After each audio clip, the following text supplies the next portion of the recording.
ഒരു ഞായറാഴ്ചയായിട്ട് സ്വസ്ഥമായിട്ട് വീട്ടിലിരിക്കാലോ എന്ന് കരുതിയപ്പോഴാണ് മറിയാമോ ഒന്ന് കുത്തിപ്പൊക്കി പുറത്തോട്ട് പോകണമെന്ന് പറഞ്ഞത്. അവൾ വണ്ടി ഓടിച്ചോളം വെറുതെ ഒന്ന് സൈഡിലിരുന്നാൽ മതി എന്നൊരു പ്ലാൻ പറഞ്ഞപ്പോൾ ഞാൻ ഓക്കെയും പറഞ്ഞു. അങ്ങനെ പാവനായിയെ പോലെ ഗ്ലൗസ് ഒക്കെ ഇട്ട് മറിയാമോ വണ്ടി എടുത്തു. വിനാശകാല വിപരീത ബുദ്ധി എന്നൊക്കെ പണ്ട് ഭീമൻ്റെയൊക്കെ പറഞ്ഞ പോലെ 2 പിള്ളേരെ എടുക്കാം എന്നുള്ളൊരു പൊട്ട ബുദ്ധി എൻ്റെ മനസ്സിൽ തോന്നി. അങ്ങനെ ഞാനും നാച്ചുവും അബിക്കുട്ടിയും പിൻസീറ്റിൽ ഇടം പിടിച്ചു. ഇവിടെ ഫ്രണ്ടിൽ കുട്ടികളെയും കൊണ്ടിരുന്നാൽ നല്ല ഫൈൻ കിട്ടും, അതുകൊണ്ട് ഞങ്ങളൊക്കെ ബാക്കിലാണ്. നാച്ചു ആണെന്നുണ്ടെങ്കിൽ അബിക്കുട്ടിയുടെ മൊബൈൽ എടുത്ത് കുറച്ച് ദിവസമായി വീഡിയോ എടുക്കലൊക്കെ തുടങ്ങിയിട്ട്. ഇവിടെ അമ്പരചുംബികളായ നഗരങ്ങളൊന്നും ഇല്ലല്ലോ ഡാഡ എന്നുള്ളൊരു പരാതി അവനിടയ്ക്ക് പറയലുണ്ട്. സന്തോഷ് ജോർജ് കുളങ്ങരയുടെ 2-3 വീഡിയോസ് ഞാൻ കാണിച്ചു കൊടുത്തിട്ടുണ്ടായിരുന്നു, അതിൻ്റെ സൈഡ് എഫക്റ്റ് എന്തോ ആണ്. അങ്ങനെ ദൈവാനുഗ്രഹം കൊണ്ട് നമ്മൾ നേരെ നമ്മുടെ ലക്ഷ്യസ്ഥാനത്തെത്തി.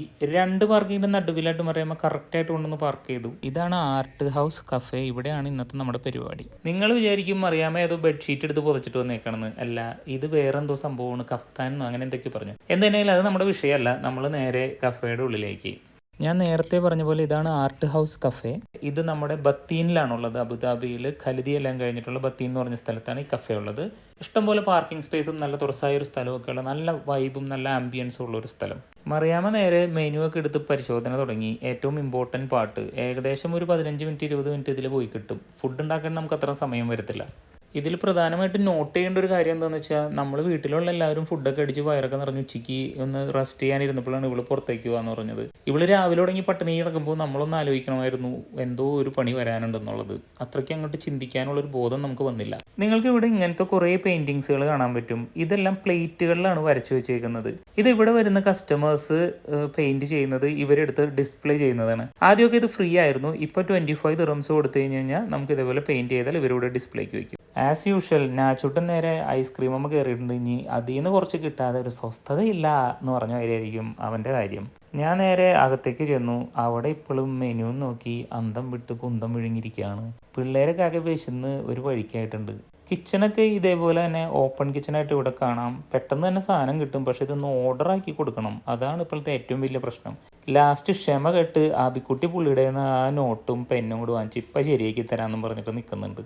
നല്ല ഫ്രണ്ട്ലി ആയിട്ടുള്ള സ്റ്റാഫുകളാണ് ഇവിടുത്തെ വേറൊരു അട്രാക്ഷൻ എന്ന് പറയുന്നത്. അതുപോലെ തന്നെ ഇതേപോലെ സൈക്കിളിൻ്റെ വീലുകളൊക്കെ വെച്ചിട്ട് ടേബിള്, അങ്ങനത്തെ കുറച്ച് ഡിസൈനുകളൊക്കെ വെറൈറ്റി ആയിട്ട് കുറേ ചെയ്തിട്ടുണ്ട് ഇവർ. ഇത് ഇതേവരെ തീർന്നിട്ടില്ല ഗൈസ്. ഇതിനൊരു അവസാനം ഇല്ലയെന്ന് തോന്നുന്നു. നമ്മളൊക്കെ ആണെന്നെങ്കിൽ 2 ചിക്കൻ ബിരിയാണിയും ഓർഡർ ചെയ്ത് ഇപ്പോൾ കഴിച്ച് തീർത്ത് വീട്ടിൽ പോകേണ്ട സമയം കഴിഞ്ഞു. അങ്ങനെ അവസാനം അത് സംഭവിച്ചു. മറിയാമ്മ ഫുഡിന് ഓർഡർ കൊടുത്തു. ഇനി ഫുഡ് വരുന്നവരെ വീഡിയോയ്ക്ക് എക്സ്പ്രഷൻ ഇടലായിരിക്കും അടുത്ത പരിപാടി.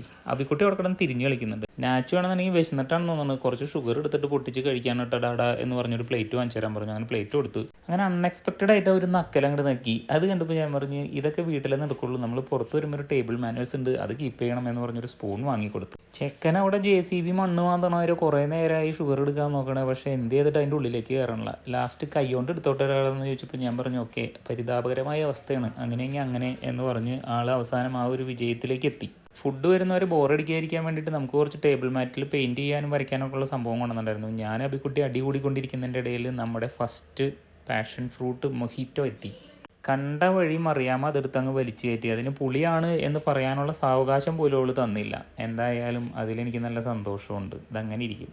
വെറുതെ ഇരുന്ന് കലവില്ലാന്ന് പറഞ്ഞിട്ട് ഒച്ചപ്പാടുണ്ടാക്കി അബിക്കുട്ടിക്ക് നേരെ മൊബൈൽ എടുത്തു കൊടുത്തു. അൺഎക്സ്പെക്റ്റഡ് ആയിട്ട് മൊബൈൽ ഇട്ടിട്ട് ഒളിമ്പിക്സിൽ ഗോൾഡ് കിട്ടിയ മാതിരി പുള്ളിക്കാർ ഇതെല്ലാവരും പൊക്കി കാണിക്കുന്നുണ്ട്. മിന്നാമിന്നി ഇത്തിരി പൊന്നെയാണ് നമ്മുടെ ഫേവറേറ്റ്. അപ്പോൾ ആളതും വെച്ചിട്ട് ഹാപ്പി ആയിട്ടിരിക്കുകയാണ്. അവിടെ നിന്ന് നമ്മൾ പുറത്തേക്ക് ഇറങ്ങുമ്പോൾ കുറച്ച് മൊയിലുകളൊക്കെ കിടക്കുന്നുണ്ട്. ഇവിടെ 1-2 ഈ സൈഡിലും പിന്നെ അവിടെ ഒരു കൂട്ടിലായിട്ട് കുറച്ചുണ്ട്. പിള്ളേർക്കൊക്കെ ഒന്ന് തൊട്ടും തലോടിയൊക്കെ ഇരിക്കാൻ പറ്റിയൊരു സംഭവങ്ങളാണ്.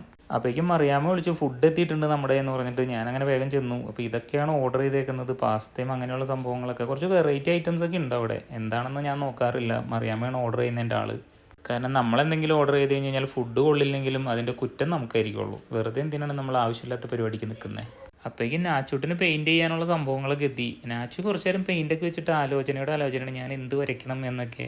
അവസാനം എന്തോ ഒരു ഐഡിയ കാര്യമായിട്ട് കിട്ടിയിട്ടുണ്ടെന്ന് പറഞ്ഞ് പുള്ളി അത് സ്റ്റാർട്ട് ചെയ്ത്. അപ്പോഴേക്കും മറിയാമ്മ ഓർഡർ ചെയ്ത അടുത്ത സംഭവം എത്തി. ചോക്ലേറ്റ് ലാവ എന്നൊക്കെ പറഞ്ഞിട്ടൊരു സംഭവം. നാച്ചൂട്ടനും മറിയാമ്മ കൂടി പൊരിഞ്ഞ പോരാട്ടമായിരുന്നു അതുമേ. അങ്ങനെ ഏകദേശം സൈസാക്കി സംഭവം. ഐസ്ക്രീമായിട്ടുള്ള മൽപ്പിടുത്തമൊക്കെ കഴിഞ്ഞതിന് ശേഷം നേരെ നാച്ചൂട്ടൻ പണിപ്പുരയിലേക്ക്. അങ്ങനെ അവൻ്റെ പെയിൻറ്റിങ് കംപ്ലീറ്റ് ആയി എന്ന് പറഞ്ഞു. ഞങ്ങൾ ചെന്ന് നോക്കിയപ്പോൾ വലിയ കുഴപ്പമില്ലാണ്ട് എന്തൊക്കെയോ ചെയ്ത് വെച്ചിട്ടുണ്ട്.